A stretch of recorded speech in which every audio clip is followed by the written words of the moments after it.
वज़ीर-ए-आज़म Benjamin Netanyahu को खुद अपने ही घर में मजम्मत का सामना करना पड़ रहा है। बड़ी खबर यहाँ पर आपको बताते चलें, लाखों लोग सड़कों पर अपनी सरकार के खिलाफ एहतजाज तो कर रहे हैं, लेकिन अब इन एहतजाजियों को इजरायली पीएम में हिटलर नजर आने लगा है। तल अवीव में हजारों इजरायलियों ने नेतन्याहू के खिलाफ जंग से निपटने में नाकाम रहने पर एहतजाजी मार्च और मुजाहरा किया है। एहतजाजियों ने सरकार की मुखालफत में नारेबाजी की है। इस दौरान एक एहतजाजी ने मीडिया से बात करते हुए कहा है कि इजरायल को कुछ फासीवादी तंजीमों ने कंट्रोल किया हुआ है, जिनके दिलों में लोगों के लिए अच्छाई नहीं है।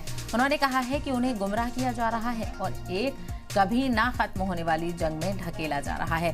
सरकार को ना तो बंदूकों की फिक्र है और ना ही इजराइल के लोगों की। सरकार को सिर्फ अपने मफाद की फिक्र है। एक और एहतजाजी ने बताया कि हमारे पास खतरनाक सरकार है, एक मुजरिम पीएम है जो अपना ओहदा नहीं छोड़ते हैं। तो वहीं हमास को लेकर हमास के हमले का जिम्मेदार हमास के हमले के जिम्मेदार हैं। वहीं एक दूसरे एहतजाजी का कहना है कि उनका मुल्क फलस्तीनियों के साथ वैसा ही सलूक कर रहा है जैसा 1930 की दहाई में नाजी जर्मनी ने यहूदियों के साथ किया था। तो गाजा हेल्थ ऑफिसर्स के मुताबिक जंगबंदी के लिए आलमी दबाव बढ़ गया है। इजराइल के गाजा हमले में 30,000 से ज्यादा फलस्तीनी मारे गए हैं और यूएन ने इंतबा दिया है कि 1/4 आबादी भूखमरी से सिर्फ एक कदम की दूरी पर है।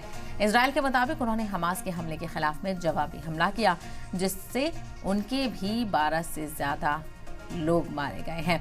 इसी को लेकर खास बातचीत करते हैं। हमारे साथ डिफेंस एक्सपर्ट जुड़ गए हैं, मेजर जनरल डॉक्टर जेके बंसल। जेके बंसल साहब, आपका बहुत इस्तकबाल है सलाम टीवी पर और लगातार इस जंग को लेकर आपसे हर दिन बात होती है। जिस तरह से चीज़ें सामने आ रही हैं, अब इजराइल में ही बेंजामिन नेतन्याहू के खिलाफ आवाज़ उठने लगी है। एक तरफ हम कह रहे थे कि हिटलर से कंपैरिजन करना सही नहीं है, लेकिन अब इजराइल की आवाम भी खुद हिटलर से कंपैरिजन कर रही है बेंजामिन नेतन्याहू की।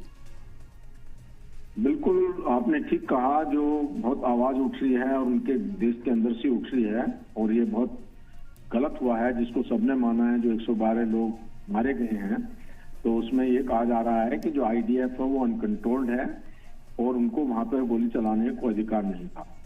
और इसी वजह से जो है अभी जो मॉडरेट लीडर हैं उनके, जो बेनी गांज, वो गए हैं यूएस, तो वो इस चीज से डिफर कर रहे हैं। वो एक मॉडरेट टाइप के नेता हैं और जो अमेरिका भी इस चीज के खिलाफ है कि अभी